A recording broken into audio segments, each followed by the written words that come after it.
सामुदायिक हलमा उपस्थित हुने सम्पूर्ण आमा बुवा दाजुभाइ दिदीबहिनीहरू र सानो सानो बाबुहरूमा म फेरि पनि हृदयबाट नै नमस्कार भन्न चाहन्छु। जय श्री माताजी भन्न चाहन्छु। अब हामी कार्यक्रम अगाडि बढाउन गइरहेछौँ।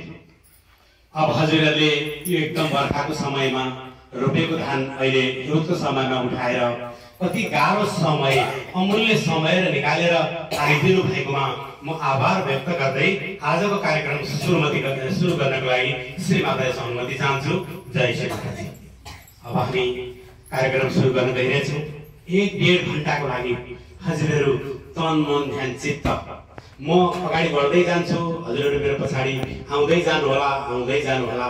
अन्तिममा केही न केही यो हात अहिले यस्तो छ, यो खाली हात कोही पनि नफर्किने गरी बस्दिनु होला। हजुर पुरा सरलता भएर बस्दिनुहोस्, रिल्याक्स पोजिसनमा बस्दिनुहोस्, आनन्द भएर बस्दिनु होला। अब हामी कार्यक्रम सुरु अगाडि गर्न गइरहेछौँ। अब यो फ्लेक्समा अगाडि यहाँले देख्नु भएको छ, एउटा यहाँ लेखिरहेछ मानव सूक्ष्म शरीर, तपाईँ हाम्रो शरीर मानव सूक्ष्म शरीर लेखेको छ। ती भित्र भएका सबै चक्रहरूमा देवी देवताको बास छ। त्यो देवी देवताको बास चाहिँ जस्तो गाडीको चाबी नलगाउन्जेलसम्म र गाडीको चाबी नबटारुन्जेलसम्म गाडी झक झक झक झक झक गर्दैन, तबसम्म गाडी घुर्दैन।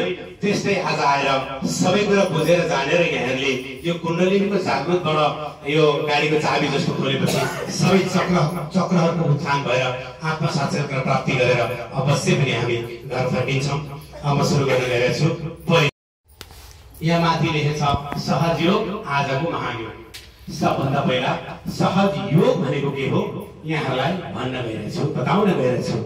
सहज योग भनेको यहाँ लेखेको छ स प्लस ज प्लस योग सहयोग भनेको तपाईँ हाम्रो भित्र भएको आफै जन्माएर जस्तो रुख बिरुवाहरू तपाईहरूले चाहिँ नि रातभरि त्यसलाई ड्युटी गरेर पनि अलिअलि माथि बढेको देख्दैनौँ हामी। त्यस्तै भित्र तपाईँ हाम्रो भित्र भएको योगलाई आफसे आप जन्माएर कसरी जन्माउँदैछौँ त हामी भन्ने कुरो अहिले म पछाडि बताउँछु। आफसे आप जन्मायो र एकाकारिता, कोसँग एकाकारिता भन्दा परम तत्त्वसँग एकाकारिता, यो संसार सृष्टि चलाउनेसँग एकाकारिता गर्नु नै सहयोग हो है। अब यो सहयोग हाम्रो मानव शरीर 2 प्रकारको छ। एउटा शरीर छ बाह्य शरीर, एउटा शरीर छ सूक्ष्म शरीर। मानव शरीरको बाह्य शरीर तपाईँ हाम्रो अहिले हामीले देखिरहेछौँ। कसैले के कपडा लगाएको छौँ, कसैले राम्रो लगाएको छौँ, कसैले नानो लगाएको छौँ। शरीर कसैको राम्रो छ, गोरो छ, कालो छ, त्यो हो बाह्य शरीर। अब हामी भित्र शरीरमा छिर्दैछौँ है, यो हो भित्र शरीर। यो मानव शरीर भित्र भएकोमा 3वटा चक्र 7वटा नाडीबाट बनेको शरीर छ हाम्रो है। 3टा चक्र र 7वटा नाडीबाट बनेको शरीर छ। यो शरीरमा कसरी चक्र बने, कसरी नाडी बने यहाँलाई म बताउन गइरहेछु। सबैजनाले यहाँ हेरेर मेरो कुरालाई पनि एकदम फलो गर्दै मस्तिष्कमा राख्दै अगाडि बढिदिनु होला। अब म भन्दैछु 3टा नाडीको बारेमा। सबभन्दा पहिला यहाँ तल जहाँ तपाईँहरू पलेटी कसेर बस्नु भएको छ त्यो मूलाधार चक्रबाट बायाँ हाततिर गयो, बायाँ हाततिर गएर यहाँ पुगेर यताबाट यहाँ क्रस भएर टक्कै तालुमा मिलेको छ नि हाम्रो इडा नाडी। भगवानसँग जोडिने इच्छा गर्दैछौँ, त्यो हो इच्छा शक्ति है। इच्छा शक्ति इडा नाडी। त्यहाँ कसको बास छ? अब बास पनि त चाहियो, बास पनि सिक्न पर्यो। र उहाँ चाहिँ महाकाली महाभैरवाको बास छ। महाकाली देवीलाई हामी मान्छौँ, बहुत शक्तिशाली हुनुहुन्छ उहाँ। इडा नाडीका जति पनि तपाईँहरूका बाधा छन्, भूत बाधा छन्, नेगेटिभिटी तत्त्वहरू छन्, महाकालीको नाम लिने बित्तिकै ती बाधाहरू सबै हटेर जानेछन्। पछि हुन्छ त्यो है। र अब महाकाली महाभैरवा नि यहाँलाई थाहा छ उहाँको चाहिँ केमा बास छ भन्दा यो इडा नाडीमा बास छ है। अब पिङ्गला नाडी र सुसुना नाडी 3टा नाडी हो। यो इडा नाडी भयो, यो पिङ्गला नाडी भयो, यो सुसुना नाडी भयो। अब पिङ्गला नाडीमा जाँदैछौँ हामी है। यो भयो तपाईको इच्छा शक्ति। यो चन्द्र नाडी शीतलताको नाडी चन्द्र नाडी हो है इच्छा शक्ति। अहिले बताउने कुरा पनि यहाँलाई म भनिदिइहाल्छु। बताउँछ यसले भूतकालका कुराहरू। यो इडा नानीले भूतकालका कुराहरू बताउन गइरहेछ है। मैले यसो गरेको थिएँ, मेरा बाबा यस्ता थिए, मेरो बाजे यस्ता थिए, म यस्तो हुँदै थिएँ, उस्तो हुँदै थिएँ भन्ने कुरो बितेका कुरा यसले बताउन जान्छ इडा नानीले है। अब पिङ्गला नाडीमा जाउँ। यो पिङ्गला नाडी यो बिचमा कुण्डलिनी नामको एउटा शक्ति छ। यो इनर्जी शक्ति, ऊर्जा शक्ति। यो ऊर्जा शक्ति कसरी बसेको छ भन्दा तपाईँ हाम्रो पछाडि रिडको हड्डी, यो पछाडि जुन रिडको हड्डी छ, यो पछाडि रिडको हड्डीमा यस्तो आकारमा त्रिकोण आकारमा यो तरिकाले कुण्डलिनी बसेकी छन्। आज यिनको जागृत गर्दैछौँ हामी। यिनको नाम हो गौरीमा। हामी गौरीमा गौरीमा भनेर पुच्छौँ नि, सबै मायालाई पुच्छौँ भने भित्र कसरी पुग्दै रहेछौँ त आज हामी गर्दैछौँ कुरा है। उहाँ हो गौरीमा। अब कुण्डलिनी 3.5 कुण्डलमा बसेकी छन्। यो के हो 3.5 कुण्डल भनेर भन्नु होला। 3.5 कुण्डल भनेको यो 7वटा चक्रको हात रूपमा बसेकी छन्। सबैभन्दा तल श्री गणेशजीको वास छ। यो धरतीको सुरुवात हुँदैखेरि श्री गणेशजीको सुरुवात भयो। किन भन्दा यो धरतीलाई 21 तारिक मध्य प्रदेशको छिन्दवाडामा उहाँको जन्म भएको हो। उहाँ भनेको तपाईँ हामी जस्तै पारिवारिक व्यक्ति हो। 2टा छोरी छन् उहाँको, कल्पना र साधना। तर उहाँ चाहिँ 1923 मा जन्मिनु भयो। त्यो बीचमा यो संसारको 120 देशलाई यो आत्मशास्त्र र कुण्डलिनीको बारेमा बताउनु भयो र 2011 मा उहाँ चाहिँ कल्कीको अवतारमा उहाँ जानुभयो।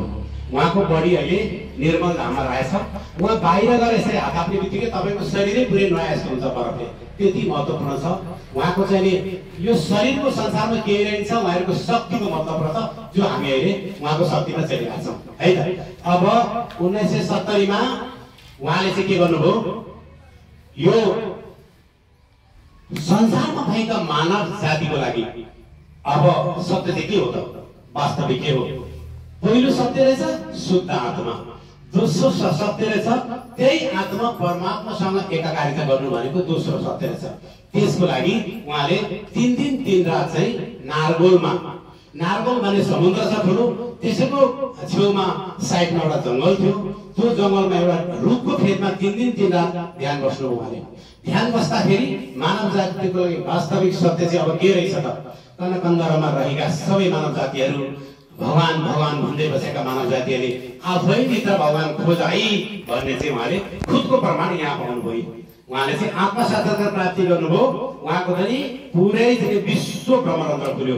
विश्व ब्रह्माण्ड खुल्यो भनेको विश्वका सबै मानव जातिहरूको चाहिँ तालु खुल्यो। अब तालु खुल्यो, खुलिसकेपछि तपाईँ हामी जस्तो व्यक्ति 120 राष्ट्रमा ध्यान गर्ने मान्छेहरू छन्, जसमा हामी पनि छौँ। यसले पाउने पहिलो प्राथमिकता तपाईँ हामीले पाउने पहिलो स्वास्थ्य, दोस्रो शान्ति, तेस्रो आनन्द, जसमा मेरो परिवार 5 जना छौँ। अहिलेसम्म मैले गोपाख्यान देखाएको छैन। सबै सहयोगीहरूले ध्यान गर्ने मान्छेहरूले देखाएका छैनन्। तपाईँहरूलाई भागे मेरो छोरालाई कहिलेकाहीँ यता दुःख बाबु भन्ने बित्तिकै यहाँ यशोदा रुक्मणी भनेको कृष्णको यता बहिनी यता माता बस्नु भएको छ। यस्तो बन्धन दिँदैखेरि सबै बिमार ठिक हुन्छ। अचम्मको चमत्कार छ, अचम्मको। त्यो चिज हामी प्राप्ति गर्दैछौँ आज हो। त्यो भएकोले गर्दा पहिलो नम्बरमा यसमा स्वास्थ्य पाइन्छ। तर ध्यान गर्नु पर्यो। 18 वर्षको मैले ध्यान गरेको। उहाँहरू सबैजना जतिजना छन् 12, 15, 18 क्रमशः चलिरहेछ। ध्यान कस्तो यो चिज भन्दा बिहान 10 मिनट मात्रै, बेलुका 10 मिनट यो 2टा खुट्टा पानीमा डुबाएर बस्ने। बाहिरका नन सहज नआउने मान्छेहरूले खुट्टा मात्रै पानीमा डुबाउनुहोस्, नुन पानी हालेर आफै बिमार ठिक हुन्छ। त्यति महत्त्वपूर्ण छ। तर हामी त मन्त्र जान्दछौँ। अब गणेश मन्त्र भन्छौँ, गणेश अथर्व शीर्षम भन्छौँ, जल देवताको मन्त्र भन्छौँ र बेलुका के गर्छौँ 10 मिनट पानीमा खुट्टा डुबाएर बस्छौँ। बिहान 4 बजे उठ्छौँ, माको अगाडि एउटा बत्ती बाल्छौँ, टिको लगाउँछौँ, ध्यान बस्छौँ, आँखा बन्द गरिदिन्छौँ, छोडिदिन्छौँ। त्यति केही गर्दैन। निर्विचार चाहिएको छ हामीलाई। विचार मेरो हो, निर्विचार भगवानको। सधैँ विचार गर्छु म, आज यति कमाउँछु, उति कमाउँछु, यसो गर्छु, त्यो मेरो विचार हो। तर निर्विचार चाहिँ भगवानको हो। त्यो यो सबै विचारलाई छोडेर निर्विचारसँग जोड्नु छ हामीले। निर्विचारसँग जोड्नलाई यहाँ आउनु पर्यो, यो बिचमा आउनुपर्छ है। अब बिचमा आइसकेपछि मात्रै हामी निर्विचारित हुन्छौँ। ल अब मैले परिचय पनि भने। श्रीमाताजी कार्यक्रम सुरुवात अब गर्नुभयो। श्रीमाताजीले सुन्नुहोस् है, अब सुरुवात कहाँबाट भयो भने गुजरातको एकजना छोरी मान्छेलाई तपाईँ हामी जस्तै गरेर श्रीमाताले बताउनु भयो। त्यतिखेर जति भाग्यसान अगाडि बढ्दै गयो त्यति संसारले पाउने हो। श्रीमाताजीले एकदम सारो तरिकाले उहाँलाई अलिअलि अनुभव गराउनु भयो। त्यति भएन, तर उहाँको भोलिपल्टबाट उहाँका कार्यहरू, उहाँका बिमारहरू, उहाँका नातेदारहरू, उहाँका फ्यामिली परिवारहरू, उहाँ जहाँ जहाँ मन लाउनुहुन्छ त्यहाँ त सबैको ठिक हुन थालिसक्यो है। अचम्मको चमत्कार त्यत्तिकै भने जहाँ जहाँ उहाँले मन लाउनुहुन्छ नि मेरो नाता भन्नु त श्रीमाताजीले आफै ठुकेछ बिमारी कस्तो हो। त्यो चिजबाट सुरु हुँदै हुँदै हुँदै हुँदै गएपछि अहिले 110 रातामा ध्यान गर्दैछन्। यो पुरै निःशुल्क छ। हेर्नुहोस् है, आत्मसाधना कार्यक्रमलाई चिन्नु, यो पुरा निःशुल्क छ है, पुरै निःशुल्क छ। यसमा 1 रुपैयाँ पनि खर्च गर्नु पर्दैन। तर कसरी चलेको छ भन्ने फेरि प्रश्न पक्कै आउँछ। सबै सहयोग हुनुहुन्छ त्यतिकै त चल्दैन। तर यसमा के गर्छौँ हामी? पूजा गर्छौँ। वर्षमा 11वटा पूजा गर्छौँ। 7वटा चक्रमा 7वटा भगवान छन्। बहुत महत्त्वपूर्ण पूजा गर्छौँ हामी। हो त्यो पूजामा हामी सबैजना मिल्छौँ। प्रसाद किन्ने मन्त्री, गीता, कुरान, बाइबल यी सबैतिर हुन्। परम चैतन्य जहाँ तपाईँ कहाँ बस्छ त्यो चिज सबैले समेटेर तपाईँले आनन्द दिने शक्ति यहाँ पाउनुहुन्छ। तपाईँले यहाँ पाउनुहुन्छ है शास्त्रामा। अनि शास्त्रामा को बस्नु भएको छ? आदिशक्ति श्रीमाताजी निर्मला देवी र सदाशिव बस्नु भएको छ शास्त्रामा। दुईजना बस्नु भएको छ शास्त्रामा। सदाशिव त परमात्माको असली रूप भइहाल्यो। आदिशक्तिले त्यहाँ जोड्ने मान्छे त चाहियो नि त सदाशिवलाई। हामी त सदाशिव भन्दा खोज्दै हिँड्दैछौँ नि, तर उहाँले चाहिँ हामीसँग खुदको हप्क्याएर तालुमा परम चैतन्यको अनुभूति गराएर सदाशिवसँग आदिशक्तिले जोड्नुहुन्छ। त्यस्तो तरिकाले हामी अगाडि बढ्दै जान्छौँ है त। अब मूलाधारमा अब श्री गणेशको वास, गौरी कुण्डलिनी त्रिकोण आकार बस्नु भएको छ। त्यसले स्वाधिष्ठान चक्र ब्रह्मदेव सरस्वतीको वास, नाभि चक्रमा विष्णु लक्ष्मीको वास, अनि तपाईँको चाहिँ अनहत चक्रमा दुर्गा माताको वास। त्यसपछि यहाँ बस्नु भएको छ आत्मा सदाशिव शिव पार्वतीको वास। यता बस्नु भएको छ अनहत चक्रमा फेरि सीताराम। अब रामलाई कति महत्त्व छ? उनी भनेको मर्यादा पुरुषोत्तम पिता हुनुहुन्छ। मर्यादा हामीले अरूलाई पनि यसरी गर्छौँ र आफूको पनि मर्यादा बस्छौँ रामको उसमा होइन। अनि त्यसपछि यहाँ हुँदै गएपछि कृष्णको वास। यहाँ आज्ञा चक्रमा महाविष्णुको वास। यहाँ विष्णु रहनुभयो। यहाँ आज्ञा चक्रमा मस्तिष्क हुनेछ नि विष्णु हो। मस्तिष्क तेज बनाउने नै विष्णु हो। प्रकाशमय बनाउने नै विष्णु हो। अब यो मस्तिष्क जब प्रकाशमय हुन्छ नि, तातेर जान्छ नि, त्यसलाई लो बनाएर क्षमा, अर्कालाई क्षमा, म क्षमा गर्न चाहन्छु। क्षमा भन्दा मेरो केही उपाय छैन। म क्षमा गर्छु, म लडाइँ जित्छु। तर म अहङ्कार गर्छु, उसले लडाइँ जित्छ, म हार्छु भन्ने शक्ति यहाँ पाइन्छ। जब तपाईँले क्षमा क्षमा क्षमा भन्नुहुन्छ नि, यो तालु खुल्दै खुल्दै खुल्दै जान्छ। शस्त्र खुल्दै खुल्दै खुल्दै जान्छ। क्षमा गर्ने व्यक्ति र सरल व्यक्ति परमात्माले चाहिएको छ। हामी एकदम सरल बन्छौँ, क्षमा दिन्छौँ, ध्यान गर्छौँ, आनन्द लिन्छौँ। अब हामी यसैको प्र्याक्टिस गर्छौँ। ल सबैजना आनन्द। हजुरको कृपाबाट म शुद्ध आत्मा हुँ। म शुद्ध आत्मा हुँ। श्रीमाताजी श्रीमाताजी म शुद्ध आत्मा हुँ। म शुद्ध आत्मा हुँ। हो, अब दोषी छैन भनेर माको अगाडि जानु पर्यो नि। निर्दोष त भन्नुपर्छ मासँग क्षमा माग्नलाई। अब यो हातलाई बायाँ कन्धमा राख्नु त सबैजनाले। बायाँ कन्धमा बायाँ, यो हातलाई बायाँ नचुन्नुहोस् है। यो हातलाई बायाँ कन्धमा यस्तोलाई यहाँ हेर्नु त, मलाई हेर्नु त यस्तो यस्तो बायाँ कन्धमा यस्तो छ नि हात। यतैबाट लाउँदै यतैबाट यस्तो त्यहाँमा लपेटो हिर्काइदिनु नि यसरी हो है। ल अब हामी अहिलेसम्म जे जति दोषी भयौँ, आदिशक्तिको सामान्य दोषी छैनौँ। अब सधैँ ध्यान गर्छौँ, सधैँ मजा लिन्छौँ। दोषी छैनौँ। दोषी नहुनको लागि यो काम गर्दैछौँ हामी है त। ल जसलाई जे जे भन्यौँ सेवा दिन्छौँ। अब दोषी छैनौँ। अब भनौँ श्रीमाताजी म दोषी छैन। श्रीमाताजी म दोषी छैन। सबैले दाहिनेपट्टि नै हेर्ने। दाहिना दाहिना दाहिना श्रीमाताजी मलाई आत्मा साक्षात्कार दिनुहोस् भन्नुहोस् एकपल्ट घुमाएर। ल श्रीमाताजी मलाई आत्मा साक्षात्कार दिनुहोस्। श्रीमाताजी मेरो आत्मा साक्षात्कार मलाई दिनुहोस्। श्रीमाताजी मेरो आत्मा साक्षात्कार मलाई प्रदान गरिदिनुहोस्। श्रीमाताजी मलाई आत्मा साक्षात्कार दिनुहोस्। श्रीमाताजी मलाई आत्मा साक्षात्कार दिनुहोस्। अब आत्मसाक्षात्कार पाइयो। अब यसलाई चेक गर्नको लागि यो दाहिने हातलाई 2 इन्ची माथि लगाएर राखिदिनुस् त। 2 इन्ची माथि लगाएर राख्नुस्। अब अगाडि पछाडि तल माथि गर्नुहोस् त। हत्केलाएर तालुमा के अनुभूति भयो? नबोल्नु तातो केही पनि नबोल्नु तपाईँ बस्नुहोस् बोला। अब केही अनुभूति कस्तो आयो? अब तपाईको माथि तालुमा तपाईहरुकोमा के अनुभूति आइरहेछ? सबैजनाले यो अनुभूति अहिले मलाई सुनाउनु पर्ने छ। सबैजना अनुभूति गर्नुस्। अब दाहिने हात लगाएर घुँडामा राखिदिनुस्। घुँडामा दाहिने हात घुँडामा यो बायाँ हात लगाएर माथि राख्नुस् त। माथि राख्नुस्। फेरि तल माथि गर्नुस्। सबैजनाले अगाडि पछाडि तल माथि गर्नुस्। बायाँ हातमा के अनुभूति आएको छ अनुभूति गर्नुस्। फेरि लगेर दाहिने हात राख्नुस् माथिबाट 2 इन्ची माथि। फेरि अनुभूति गर्नुस्। हो अब यही दुईटै हातलाई सिधा माथि उठाइदिनुस्।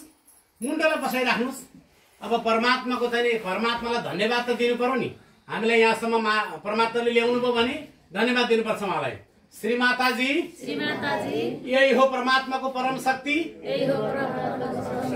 श्रीमाताजी परम चैतन्य शक्ति यही हो।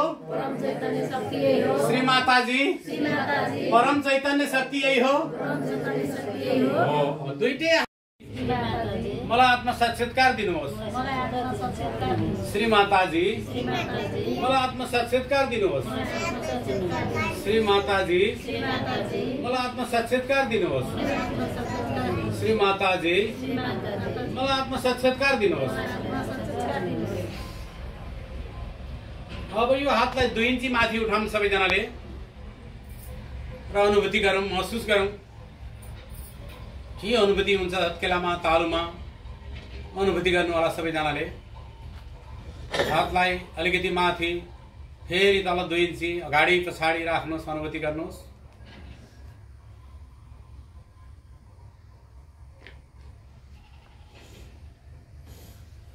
अब दाहिने हत्केला घुँडामा राख्नुहोस् र बायाँ हत्केलाले लगेर त्यसै गरी 2 इन्ची माथि राखिदिनुहोस् सबैजनाले।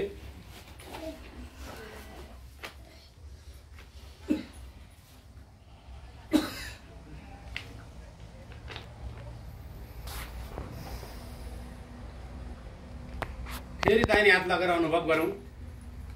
माथि दाहिने हात लैजाउँ। अगाडि पछाडि लान सक्छौँ। 2 इन्ची भन्दा तल माथि गर्न सक्छौँ।